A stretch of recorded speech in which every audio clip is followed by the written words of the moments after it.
Hey everyone. So we have a extra special guest today.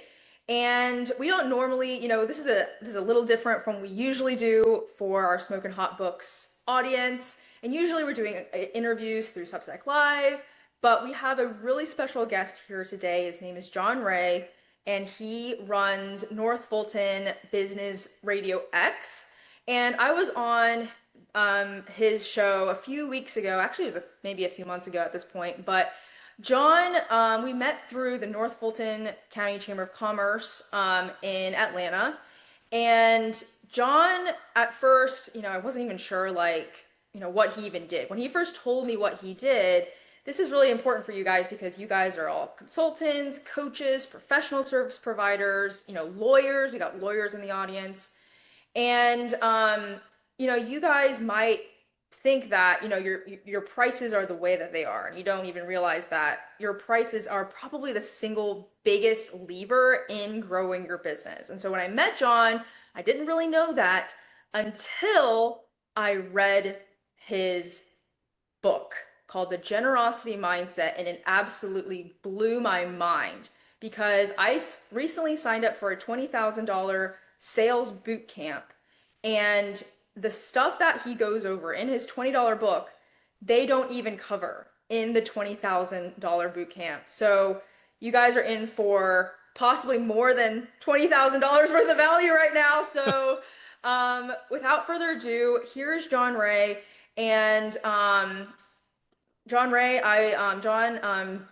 give a little introduction about yourself, and we want to hear your story. How did you, tell us about yourself and what you do, and how did you get into that? How did you become passionate about what's quote unquote pricing? And we'll go over what pricing necessarily means. So go ahead, take it Yeah. away. Well, first of all, Renee, thanks so much for having me on, and you do marvelous work. So thank you for that, and thank you for your enthusiastic endorsement of my book and my work. So I'm really grateful for that and honored by it. So thank you.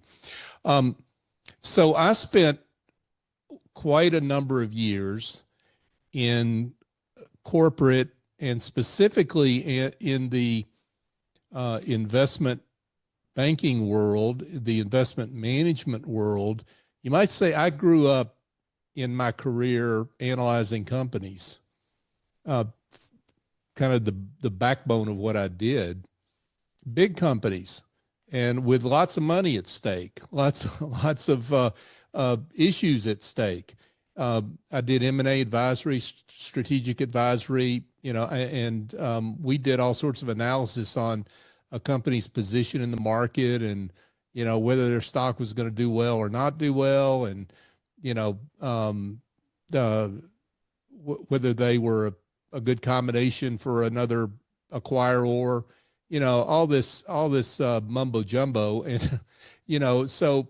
But here's the thing: in all of that, in all of that, I really didn't come out of that experience once I left corporate to start my own business, my uh, advisory business, my own advisory business. I didn't understand the importance of pricing. And that showed up in how I priced my own work. And what it led to was frustration. So, what typically happens, and I'm sure this is true for a lot of your audience, what typically happens and it happened for me, you come out and you kind of look around and you see what others are doing and you charge, relative to them. Here's the problem with that is when everybody else is charging a bad price or an ineffective price, your price is by definition wrong and you don't even know it. Well, here's how you find out. You find out because after a few years, you're working too hard for too little money. You, you are, you are resenting your client. You're resenting let me tell you a story about this. So just, can we be honest here? Oh, please, Yeah. yes. So I had a situation where my lowest fee client, he would call me on Sunday mornings. Now, needless to say, I didn't answer the phone, but he would get mad because I wouldn't return his call until like Monday or even Tuesday because I really didn't want Mm-hmm. to talk to him, frankly. And that's another sign. Mm-hmm. It's like when the client name pops up on your phone and you don't want to talk to them, your pricing may be the problem Mm-hmm. because you're not getting paid enough for the work you're doing. Mm-hmm. That's why you resent Mm-hmm. them. Mm. And so um, he decided he was going to hire someone else. Mm-hmm. Mm-hmm. And I got mad. I got mad about it. And you know what? I should have been, I was mad at him at the time, but I should have been mad at me because it was my fault that I allowed that to get that situation to balloon the way it did. Um, when you are charging the same price to every client, when you're charging by the hour, Mm-hmm. you're charging inadequately. Mm-hmm. Um, I go through these what I call the 7 red flags of inadequate pricing. It's in the introduction to my book, and the point is that what I figured out was that I had a pricing problem. I finally figured that out, and I could see that in all my clients. All my Mm-hmm. clients had pricing problems too, and so here's the problem: is when you're in business for yourself, there's no place to go. I mean, Mm-hmm. to solve this problem. Um, for example, you go. I hate the title of this book, but bear with me. Small Business for Dummies. Mm-hmm. Mm-hmm. Nobody that starts a small business is a dummy, by the way. But Mm-hmm. anyway, um, if you go buy that book, it's 250 pages, pretty good information. You know how many pages there are devoted to pricing? Four and a half Mm-hmm. out of 250. And Mm-hmm. they don't really apply to people like you and me and others that are watching this show who price their expertise, who are Mm-hmm. pricing the Mm-hmm. intangibles that come out of their head Mm-hmm. that move the needle for clients. Mm-hmm. So that's why I got passionate about this work. Mm-hmm. So I did a lot of help, trying to help myself, trying to help clients, and because there was, I sensed a void. Uh, it became I guess, a principal focus of my work, and then it led to this, the book, right? The generosity mindset. Yes. So Yes. that's really my story. Yeah, John, so we'll link the book in the show notes because any professional service provider, even if you just left corporate, even if you have been in entrepreneurship for years, I was talking to Paul, who is one of our mutual friends, who has been in um, entrepreneurship for years, and Mm-hmm. he still learned. His mind was still blown about how, the psychology of human behavior when it comes to buying and selling and value in that book. So I will link it in the show notes. And so, John, um, when I first heard, you uttered the words from your mouth, I specialize in pricing. I'd Mm-hmm. never heard of that before. What does that even mean? Is it because I'm charging too high? Is it because I'm charging too low? Why is that even a problem? Walk us through what even is that? Break that down for us. Yeah, well, here's the thing, is that you you pricing is the biggest lever on an income statement. In other words, it's the fastest way to change your bottom line for Mm-hmm. good or for worse. Mm-hmm. So, and this is not my opinion. This is an accounting fact. Mm-hmm. So you can't find a CPA that will disagree with me on this. Mm-hmm. So the point here is that if your pricing is inadequate, it has an outsized impact on your bottom line. Mm-hmm. If your pricing is effective and you regularly raise your pricing, Mm-hmm. um, it's the most effective way to scale your business, cost effective way to scale your business. Mm-hmm. Um, it's better than any marketing solution you can come up with. Hmm. You know, I mean, marketing's okay. There's nothing wrong with it, but it costs money. Uh, Yeah. Mhm. Yeah. and It the does. results Yeah. are uncertain. Yep. Uh, uh, Hmm. you know, you don't know if you've hired the right person or not, right? Right. But even if you have, it costs it costs money, and so you don't get the same benefit for that marketing expenditure, cutting your expenses that you do with moving your price. So Hmm. that's why pricing is so important, and it's particularly important for people that are pricing their expertise.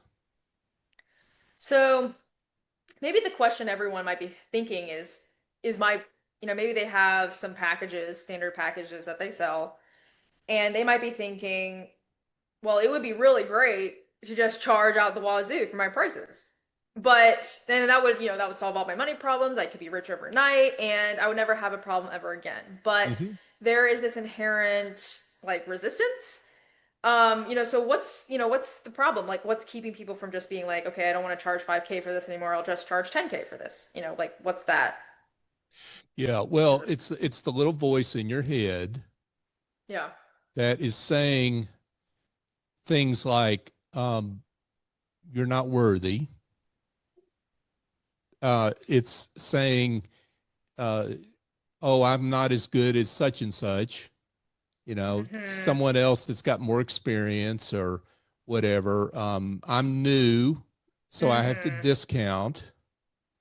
Um, that old hairy goat called imposter syndrome. Mm-hmm. I'm just faking it here. It's just going to be a matter of time for somebody figures out that I really don't know what I'm doing, which is, of course, garbage, right? Mm-hmm. It's all these voices in our heads. Yeah. You know what? It could even be things that we grew up with. Yeah. You know, Totally.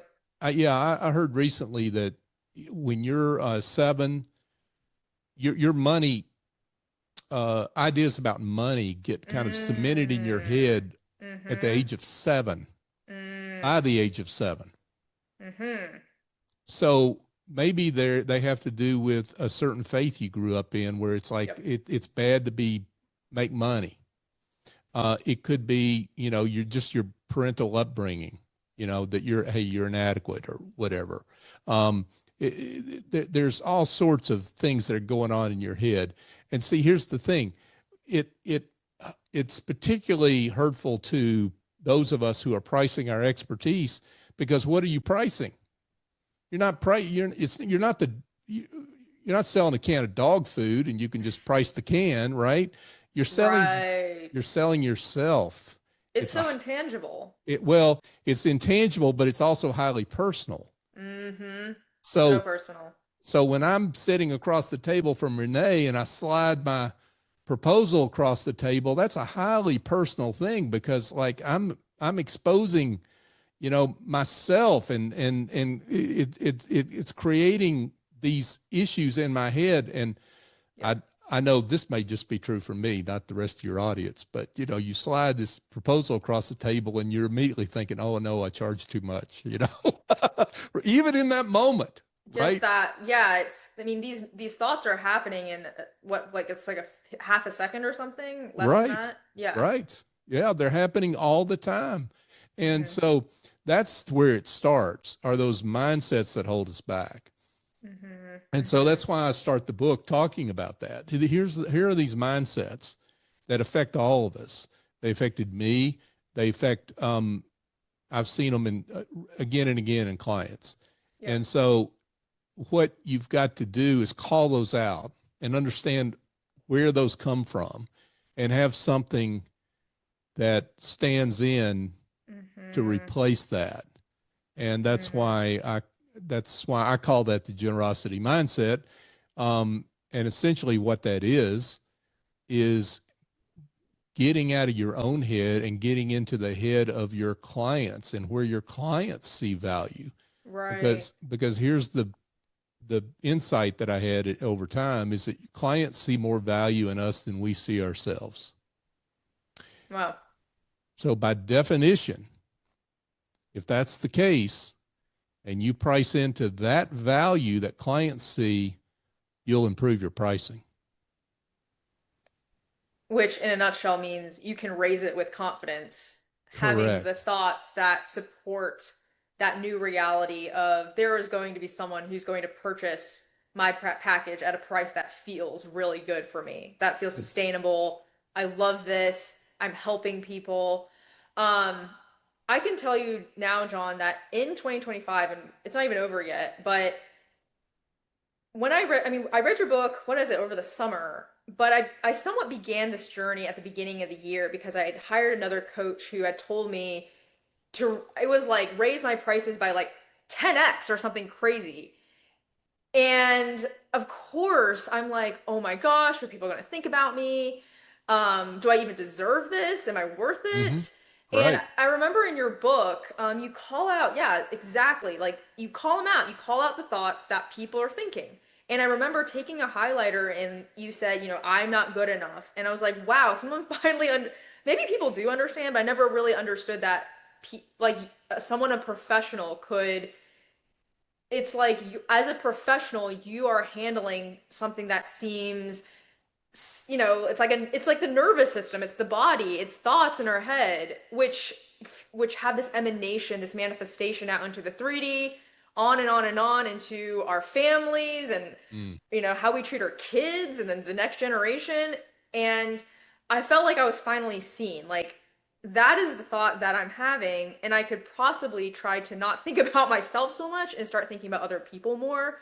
Mm. Um, and start amplifying that transformation. Um, so yeah, I remember like reading the first few pages. It was like, thank God someone's talking about this, because I don't think I've seen. I mean, you hear people talk about it on podcasts or whatever. Manifest your $100 million business or whatever, but that's not happening unless you realize that first of all, it's okay to feel those feelings and have those thoughts, but there's an alternative, there's a new possibility, and you offer that. So what in your if someone, for example, were to hire you, John, is that what you're doing? You're coaching them through these mindsets? Well, that's where it starts, Yeah. and showing people where it shows up, right? I Yeah. mean, so that because you can see evidence of this in the way they talk about themselves, um, the fact that they are talking about themselves. When you look at a website, for example, and all you see are um, my CV, my resume, my experience, my deliverables. Here's what I do for clients. That's somebody that's probably got a pricing problem.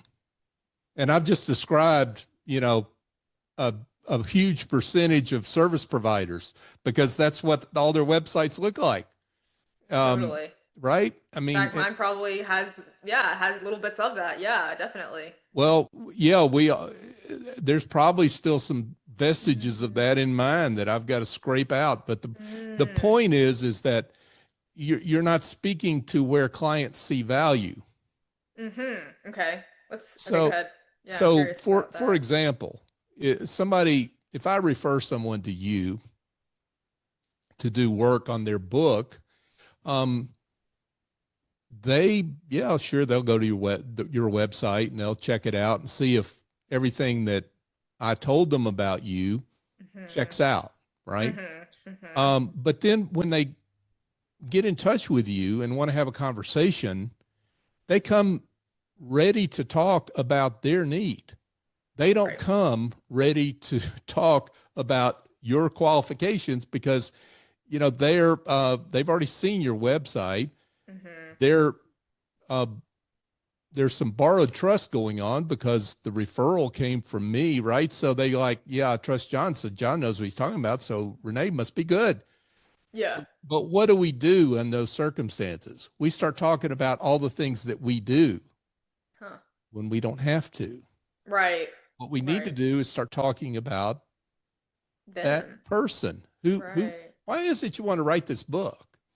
What will that do for you? How will that change your life? How will Mhm. that change your business? How will that change in your business create further value for you? You see, when you Yes. start talking about things like this, the clients, the electrodes in their heads just light up Yeah, because exactly. you're talking their language. And what you find out is you find out how they value what you are, the service you're going to provide for them. They don't care how you do it. They don't know how you do it. What they care about is how are you going to meet my needs, hopes, wants, fears, phobias about Yeah. writing a book, Uncertainties. Yeah. right? Hmm. And how are you going to get me through that? Hmm. And what's the outcome going to look like for me on the other side?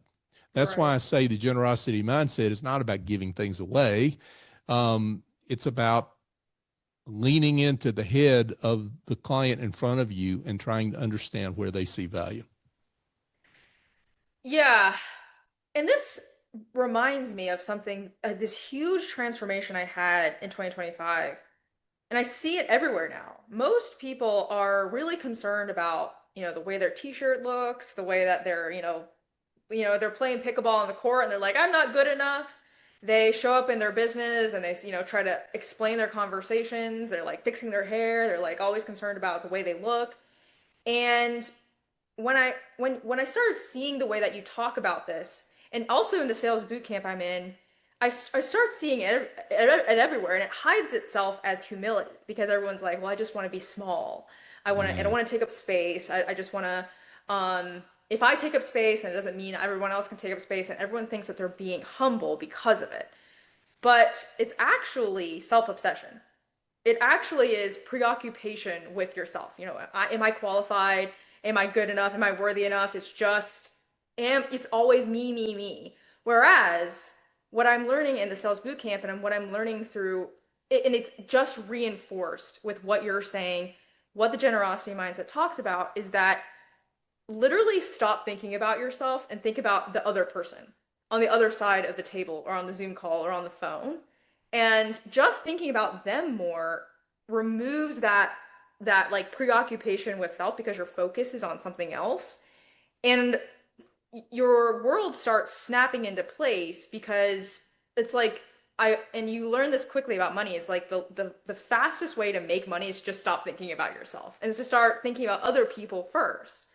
And it's all I like how your work reflects that conversation in and these things get reflected in all of these different things in business, whether it's like the way we show up as leaders in our business, the way we show up as the way we show up on LinkedIn. Like when someone's obsessed with themselves, you can tell by the way they're posting on LinkedIn. And it Oh yeah. also shows up in pricing and the way Mm. that you have a sales conversation or a value conversation. When someone's like, am I good enough? I'm talking about my qualifications, my process. You can tell they're just focused on themselves, whereas you want them to be focused on you.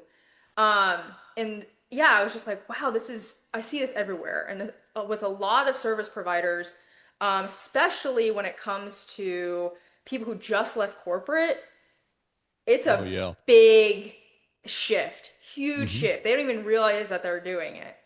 Um, Actually, I would be really curious to go into that conversation because as someone, I also came from corporate and I'd always had a dream of starting my own business. And I even considered myself as a born entrepreneur.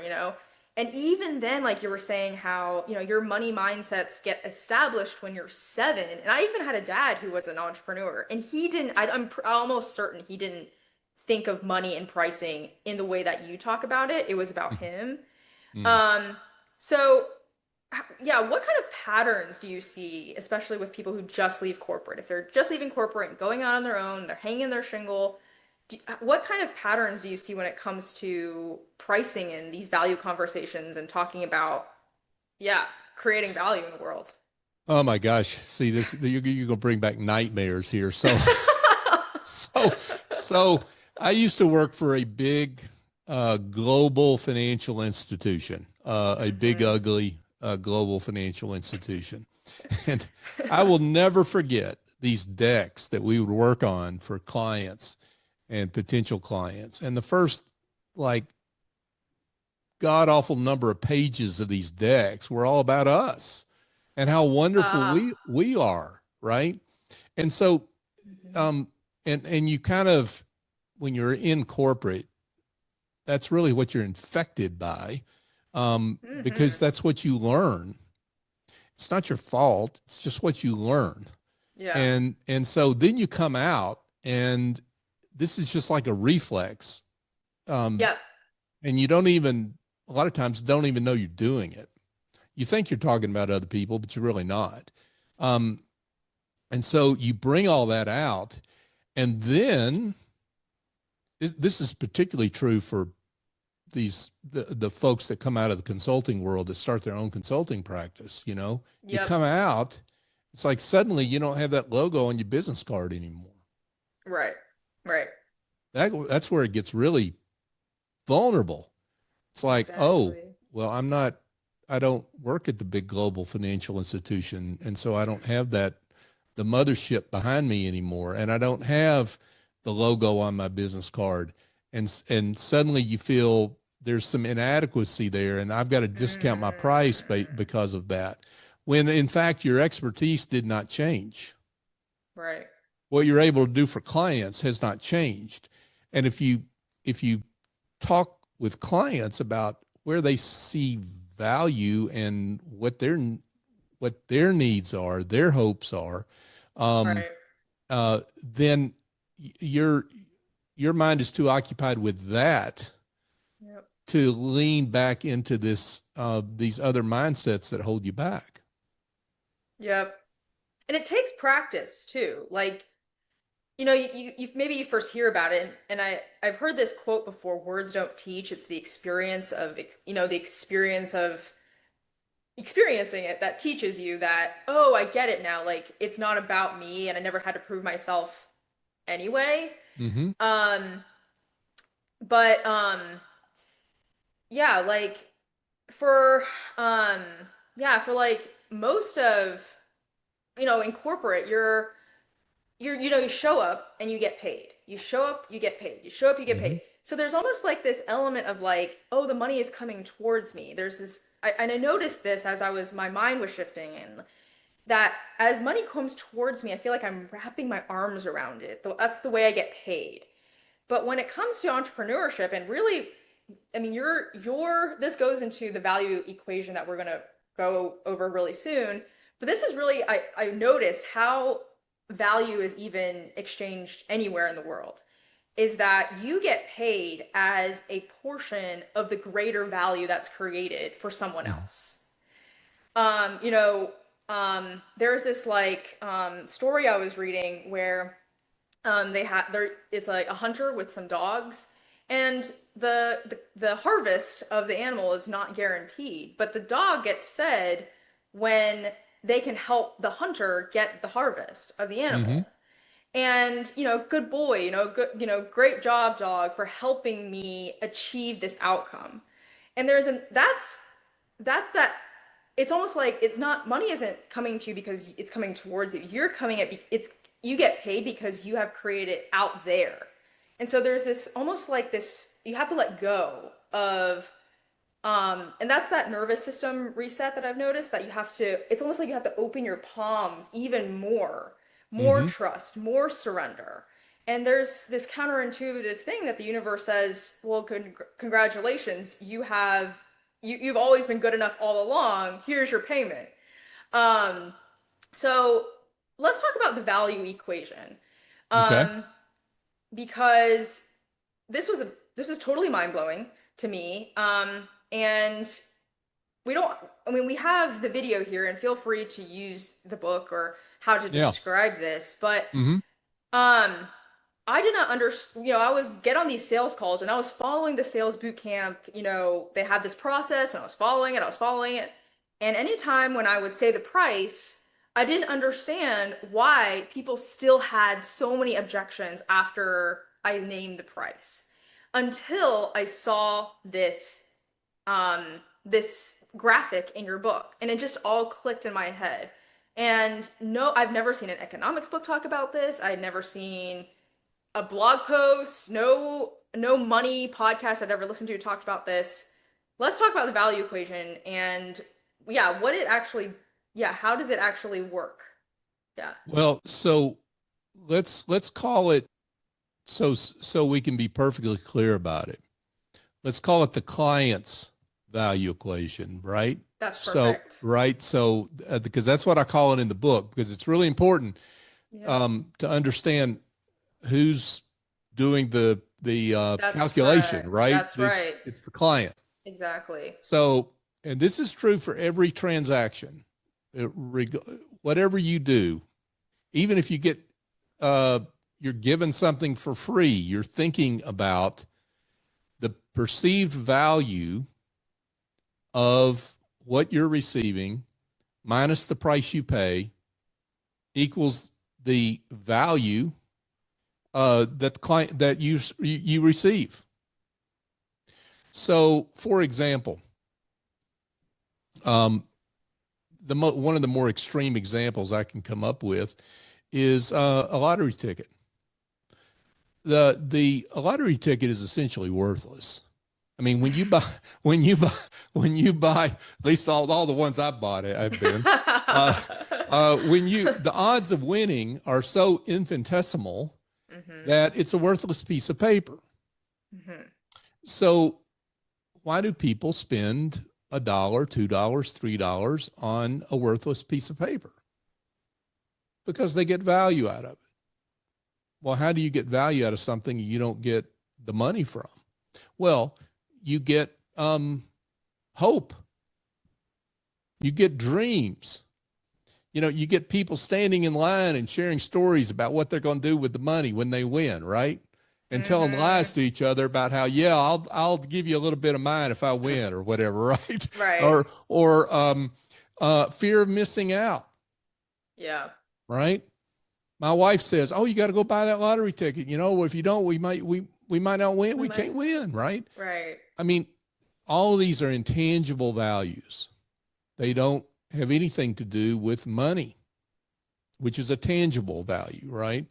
So the point is that even when you spend money on a worthless piece of paper, there's value that I get out of it as a customer. So this is true for every good and every service.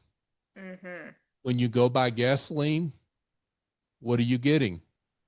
You're getting the ability to get where you want to go, Right. right?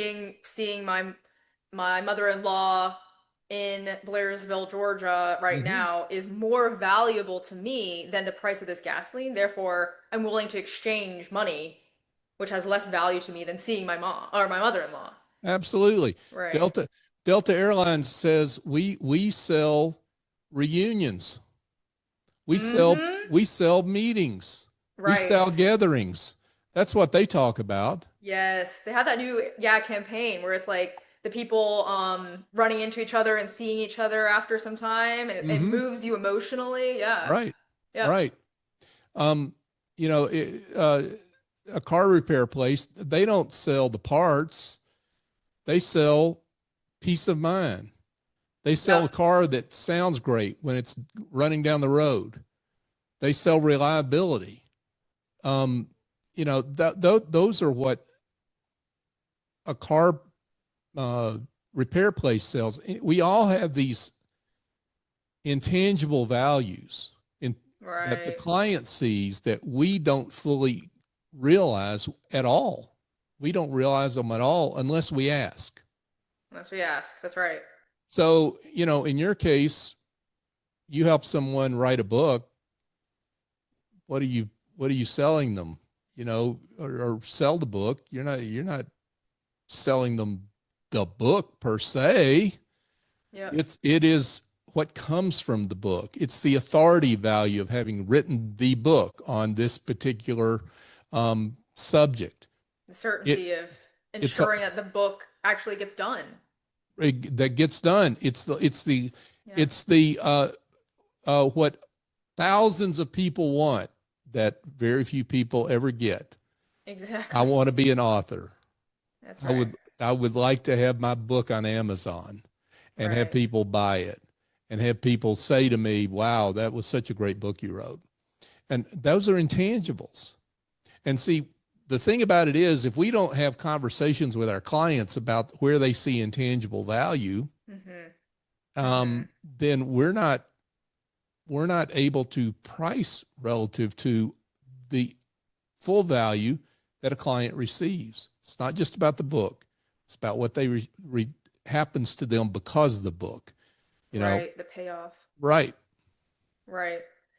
And this is something that was also something that I never, it took me a long time to wrap my head around what even the idea of value was as someone who came from corporate, you show up, you get paid, you show up, you get paid. And the idea of the word value was hard to understand, hard to grasp. And not only that, but the definition of intangible value.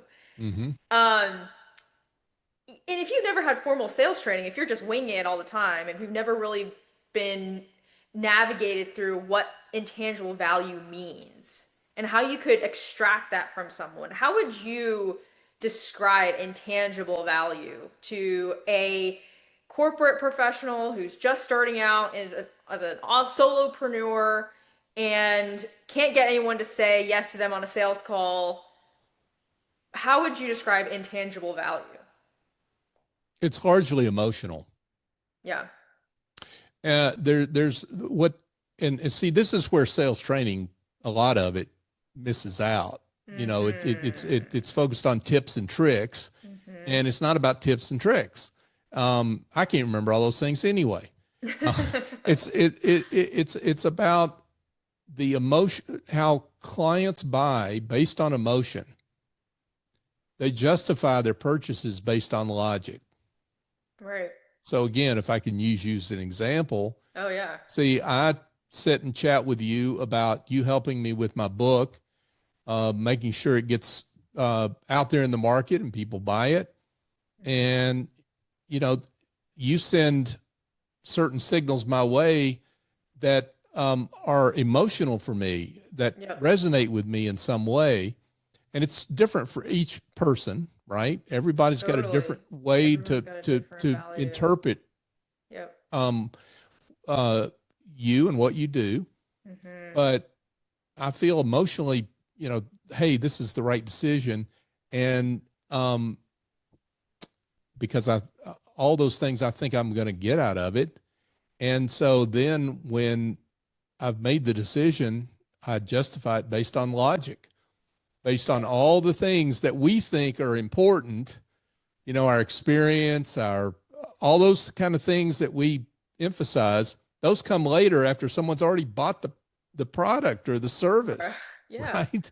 So Yeah. it's all a little bass backwards in our minds as It is providers. counterintuitive. Yeah. Yes, it's Yeah. counterintuitive, Yeah. but clients buy based on emotion, um, and they.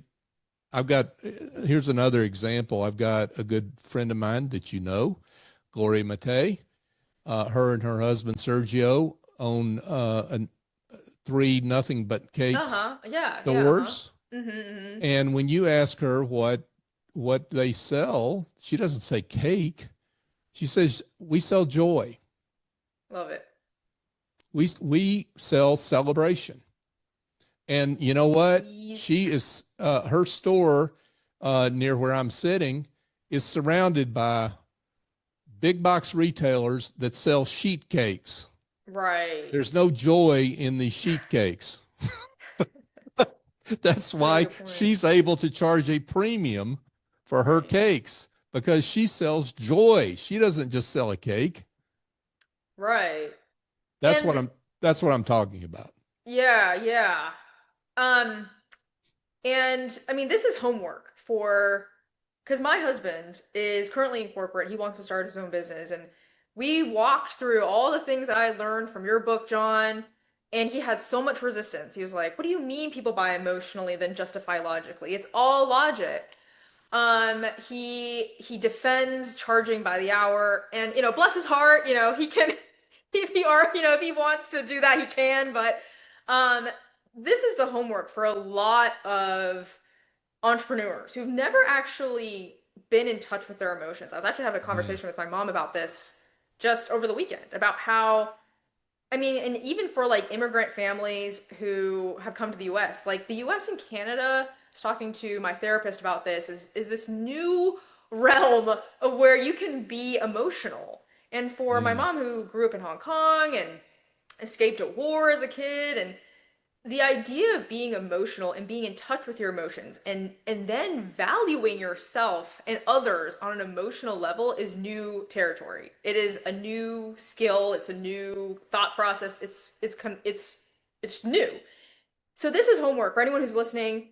To any time that you're buying something, I dare you. I want to Mhm. challenge you. What is the emotion welling up inside your heart? Not your head. Don't worry about your head. What is the emotion Mhm. in your body? Do you feel relaxed? Do you feel joyful? Do you feel excited? What is that emotion? The more clearly you can articulate your own emotions, the more you can help your clients articulate their own intangible values, which is actually what they really want. They want to feel something when they buy something. That's why Nike, Build-A-Bear, Workshop, all these brands are selling intangible emotions. When you're buying something, it's about the emotion. So that's homework for you. If you're the next time you're buying something, pay attention to your body, what you're feeling. Um, Well, can so I talk about hourly pricing a second? Let, yeah, let's go just, ahead. Yeah. I Yeah. don't, let's just get this in out here because Yeah, I'm let's do sure it. some of our listeners Yes. Yeah. may I can may think of be some people in our audience may who be can value yeah. infected by this disease. Yeah. So I understand that if you're pricing by the hour, you're doing this because everybody else does it, and I get that. This is a relic of the industrial age. I'm sorry, we're out of that age now. We've moved on, uh, and it's time for your pricing to move on. So here's the problem with hourly pricing: you're not pricing based on value. You're pricing based on an input to what you do. Our, the hour is an input. It's how long Yes. it takes you to do something, right? You know what? It's kind of like pricing a house. Like I ask you, well, how much is the house you want to sell me? How much is it cost? And you quote the price of the windows. I mean, see, it's just It's one. incomplete. It's incomplete. It's Yeah. not the final price. Everyone knows that, right? It's not the final price. And Right. so, what does it do? It puts you on the opposite side of the table from the client Mm-hmm. because the client wants the job done fast, but you don't get paid to be fast. Now, please don't tell me that you're above it all. I know you are, but the problem is that you're not incented that way. You're not incented that way. And if you're, gosh, in an industry where, let's say, AI is about to Yep. eat your lunch and you're Oh pricing my by the gosh. hour, Yeah. Mm-hmm. you're about to disappear. Yep. So you have got to have a model that where you're pricing relative to value that you create, that the client agrees that you create. It's client perceived value. Yep. And if you're pricing based on that, then you're going to get paid a lot more Yeah. And you can than, work less. yeah, and you can work less. And Yeah. this is how, to me, this is the magic. Yeah. The whole idea is to work for best fit clients only Yeah. and fewer of them and get paid better. And that is possible. That's a nice promise, John. Um, yeah, I mean, all the things you're saying, because it's like in certain industries, and I studied engineering in college, so engineering is a big one. Certain industries have you were saying a relic. It has this relic of charging hourly, Mm-hmm. and to go against the grain is kind of scary, and you don't know like, and you maybe have never done the X. It takes work to outline what intangible values that a client would get, the tangible and intangible values. You would have to brainstorm, you would have to ask questions, you would have to do the work to get to that value number. Hmm. Um, and so if you've never done that before, this is going to be new territory for you. And I'm going to tell you right now that the that your book, John, is that breath of fresh air, that first dip into the toe of like, I finally get it. I understand how I could possibly start charging for the outcome and not just buy my time. Because there's that story where it's like, like there's that plant and all the pipes are broken Hmm. and he gets all these quotes, but then the person who wins the quote, he puts an X on the pipe and he says, here's the $50,000 bill. And he says, I'm charging $50,000 not for my time, but for the experience, all the hours it took me to know exactly where to put that X. Right. So yeah, I would recommend your book, John, for anyone who's still stuck in hourly pricing and grinding it out. It doesn't have to feel like a grind. No, it doesn't. And here's, here's the other thing. You cap your earnings Yep. unless you start making up timesheets like Tom Cruise in The Firm, that Oh, I movie, haven't The seen it. Firm. I'll have to see Yeah. it. It Okay. go, yeah, yeah. He's got the mob after him because, the law firm has been cheating on the timesheets. And, Mm-hmm. and, and, so, and so if you price by the hour, you're capping your earnings. You're a shoe cobbler. Only so many shoes the shoe cobbler can pound out in a day. Same for you if you're pricing by the hour. Yeah. There's just no reason for that. Um, for you to shortchange yourself that way. Yeah. Yeah. Yeah, and it's not uncommon in the coaching industry too to charge by the hour. In Yep. therapy or anything, it's $90 a session. That's what I do. And you have the possibility, it's open for you to not have to do that anymore. Um, so John, this has been an incredible conversation, and I'm hoping that this has started stimulating the juices for the coaches, the consultants, professional service providers in the audience who have been wondering when they'll ever reach that next level of revenue, when they'll make that breakthrough in their business. Hmm. And that breakthrough gets to be an emanation of the internal work that you do, the resistances that you work through, the mindsets that you overcome, and beyond just plugging your book, John, which is that I would absolutely recommend anyone who needs that portal into the breakthrough, your book is a great place to start. Where can people find more about you and the work that you do for them? Yeah. Well, thank you again for that. Um, so my book is again available where all basically all physical bookstores, online bookstores, you can find the book.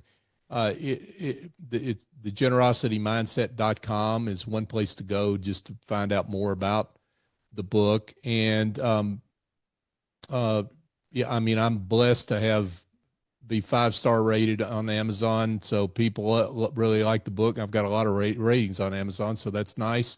Um, but if you want to get there faster than reading the book, if you want to get there to the promised land in Yeah, your business right. faster than Mhm. reading the book, then I do work with coaches and consultants and service providers generally on how to think about their clients, how to ask the questions that of their clients where they can see value, um, do better business development, and price to that value that clients see. And I help them with that, and basically try to help them make more money with fewer clients. That's the goal. And Sounds pretty so nice. johnray.co is my website. You can find out more about me there. I'm very active on LinkedIn. John Ray one on LinkedIn, so you can connect with me there. I'm writing about these issues all the time and posting there. And you can email me, john@johnray.co. Perfect. All right. Thank you so much, John.